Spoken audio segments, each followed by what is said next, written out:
लाभार्थ्यांच्या खात्यात 2 महिन्यांची रक्कम जमा झाली आहे. जवळपास 2,52,00,00,000पेक्षा अधिक महिलांना आम्ही दर महिन्याला हा लाभ त्या ठिकाणी पोहोचवत आहोत. मुख्यमंत्री माझी लाडकी बहीण या योजनेसाठी जवळपास 36,000 कोटींची तरतूद ही त्यांनी यंदाच्या वर्षासाठी केलेली आहे. त्याचबरोबर फेब्रुवारी आणि मार्च महिन्याचा एकत्रित असा लाभ याचं वितरण सुद्धा आम्ही 2 दिवसापूर्वीच सुरू केलेलं आहे आणि लाडक्या बहिणींच्या खात्यामध्ये फेब्रुवारी महिन्याचे 1,500 हे त्या ठिकाणी 2 दिवसातच पोहोचलेले आहेत आणि मार्च महिन्याचे 1,500 सुद्धा हे पोहोचवण्याचं काम सुद्धा प्रगतीपथावर आहे. थांबा, हा व्हिडिओ बंद करू नका, कारण पुढच्या 5 मिनिटांत तुम्हाला असं काहीतरी समजणार आहे जे कदाचित तुमचे महिनोन महिले अडकलेले पैसे आजच सुटवू शकतात. लाडक्या बहिणींना पुन्हा संधी मिळणार. 5 मिनिटांपूर्वीच मुख्यमंत्री देवाभाऊ यांनी लाडक्या बहिणींसाठी 3 ऐतिहासिक आणि धडाकेबाज निर्णय घेतलेत. हे निर्णय ऐकल्यानंतर संपूर्ण महाराष्ट्रातील लाडक्या बहिणींच्या आनंदात वाढ झालेली आहे. आता अपात्र बहिणी पात्र होणार, लाडक्या बहिणींना पुन्हा संधी मिळणार, अशा संदर्भातले 3 धडाकेबाज निर्णय मुख्यमंत्र्यांनी घेतलेत. आता यातला पहिला निर्णय, ज्या बहिणींची KYC राहिली होती, 31 मार्च KYCची लास्ट तारीख होती, तरीही त्या बहिणींनी KYC केली नाही किंवा ज्यांची करूनही त्याच्यात चुका होत्या, त्यांच्यासाठी गुड न्यूज या पहिल्या निर्णयामध्ये आहे. तर दुसरा निर्णय असा आहे की तो ऐकून लाडक्या बहिणी आनंदानं नाचू लागणार. तो निर्णय मागच्या पैशांचा आहे. 50% लाडक्या बहिणी अशा आहेत की ज्यांचे मागचे पैसे राहिलेले आहेत.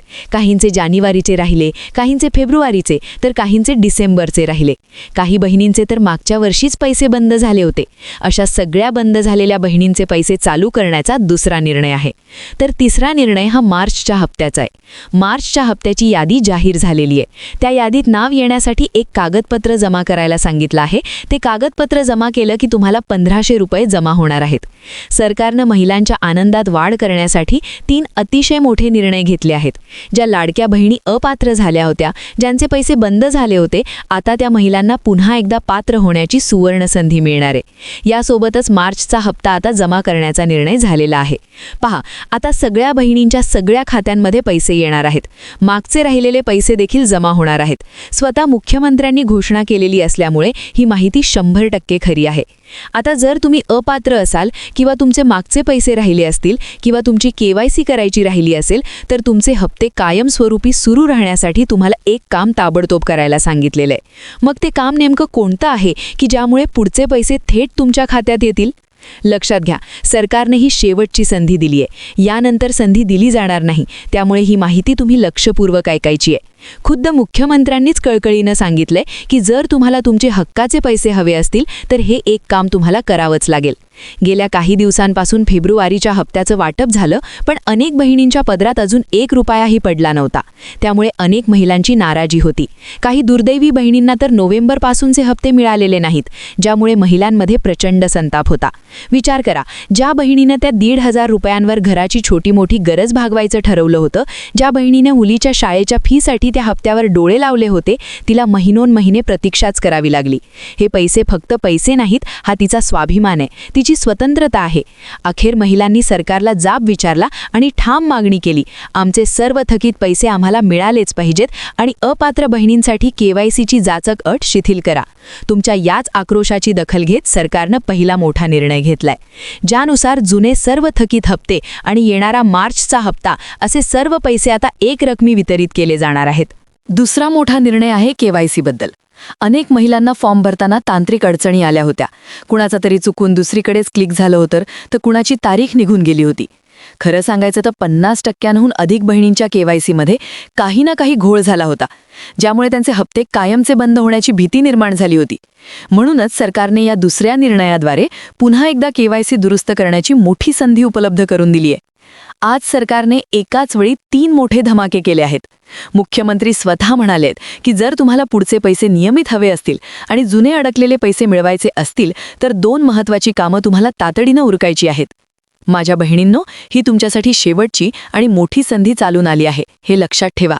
काल परवापर्यंत अशी भीती वाटत होती की लाडक्या बहिणी मोठ्या संख्येनं या योजनेतून बाहेर फेकल्या जात आहेत. फक्त नशीबवान महिलांनाच पैसे मिळतायत आणि अनेकींना तर मेसेजही येत नव्हते. पण आता सरकारने ही कोंडी फोडली आहे. नीट लक्ष द्या, ही माहिती तुमच्यासाठी सोन्यासारखी मोलाची आहे. आता ते 3 मोठे निर्णय नेमके काय आहेत आणि ते 2 बदल कोणते आहेत जे तुम्हाला करायचे आहेत याची संपूर्ण आणि सविस्तर माहिती आपण ह्या व्हिडिओत पाहणार आहोत. हा व्हिडिओ शेवटपर्यंत बघा. 1 सेकंडही स्किप करू नका, कारण तुमचे रखडलेले पैसे आणि पुढचे येणारे हप्ते हे सर्व काही याच माहितीवर अवलंबून आहे. या व्हिडिओतला प्रत्येक शब्द खूप बारकाईने ऐका, कारण प्रत्येक निर्णयामागे काही अटी आणि काही कामं दडलेली आहेत. ती मी तुम्हाला सविस्तर सांगणार आहे. सर्वात आधी आपण पाहणार आहोत की डिसेंबर आणि जानेवारीचा रखडलेला हप्ता तुमच्या खात्यात पुन्हा कसा येणार. दुसरी गोष्ट म्हणजे ज्यांची केवायसी अपूर्ण आहे किंवा ज्यांनी फॉर्म भरताना चुका केल्या आहेत त्यांना आता नेमकं काय पाऊल उचलावं लागेल. आणि सर्वात कळीचा मुद्दा जो व्हिडिओच्या शेवटी आहे तो म्हणजे फेब्रुवारी-मार्चच्या हप्त्याचं नक्की काय होणार. हा व्हिडिओ तुमच्या आर्थिक आयुष्याला कलाटणी देणारा ठरणार आहे, त्यामुळे नीट ऐका. महिने उलटले पण पैसे नाही हे दुखणं आता संपणार. गेल्या 2-3 महिन्यांपासून तुम्ही जर तुमच्या हक्काच्या 1500 रुपयांची डोळ्यात तेल घालून वाट बघत असाल किंवा एखादा हप्ता आला पण पुढच्या हप्त्याचं काय होणार या चिंतेत असाल तर तुमचं टेन्शन आता संपलंय. खुद्द मुख्यमंत्री आणि महिला व बालविकास मंत्र्यांनी मिळून हा ऐतिहासिक निर्णय जाहीर केलाय. जानेवारी-फेब्रुवारीचे पैसे का रखडले, केवायसीमध्ये नक्की काय चूक झाली आणि मार्चचा हप्ता तुमच्या बँक खात्यात नेमका कधी आणि कसा जमा होणार या सर्व शंकांची उत्तरं तुम्हाला आजच्या या खास व्हिडिओमध्ये मिळतील. फेब्रुवारीत सुरू झालेलं हप्त्यांचं वाटप मध्येच का थांबलं, लाखो महिलांच्या खात्यात अजून पैसे का पोहोचले नाहीत, यामुळे संतापलेल्या हजारो बहिणींनी रस्त्यावर उतरून मोठा एल्गार पुकारला होता. तुमच्याच अन्यायाला वाचा फोडण्यासाठी आमदार अमोल खटाळ आणि विखे पाटील यांनी थेट मुख्यमंत्र्यांकडे धाव घेतली. केवळ तांत्रिक चुकांमुळे ज्या गरीब महिला योजनेतून बाहेर पडल्यात त्यांना पुन्हा एकदा सुवर्णसंधी देऊन पात्र करा अशी मागणी त्यांनी लावून धरली आणि अखेर सरकारने त्याला हिरवा कंदील दाखवलाय. आता कान देऊन नीट ऐका. या व्हिडिओत आपण बघणार आहोत की जानेवारी-फेब्रुवारीचे जे पैसे बँकेत लटकलेत त्यासाठी सरकारने काय उपाय केलाय. ज्या महिलांची केवायसी चुकली किंवा अपूर्ण राहिली त्यांनी आता स्वतःहून काय करायचं आणि फेब्रुवारी-मार्चचे नवीन हप्ते तुमच्या बँक खात्यात नेमके कधी जमा होणार हे मी तुम्हाला सांगणार आहे. गेल्या काही दिवसात गावोगावी महिलांनी चक्काजाम आंदोलनं केली होती. फेब्रुवारीचे पैसे फक्त काही मोजक्याच महिलांना मिळाले आणि बाकीच्यांना फक्त प्रतीक्षा करावी लागली. यामुळे भीतीचं वातावरण होतं. भंडारा गोंदियामध्ये तर मोठा रस्ता रोको झाला होता. निवडणुका संपल्या म्हणून योजना बंद झाली का असा प्रश्न विचारला जात होता. पण खरं कारण राजकारणात नसून टेक्निकल प्रॉब्लेममध्ये आहे. केवायसी पूर्ण नसल्याने लाखो महिला लाभापासून वंचित राहिल्यात.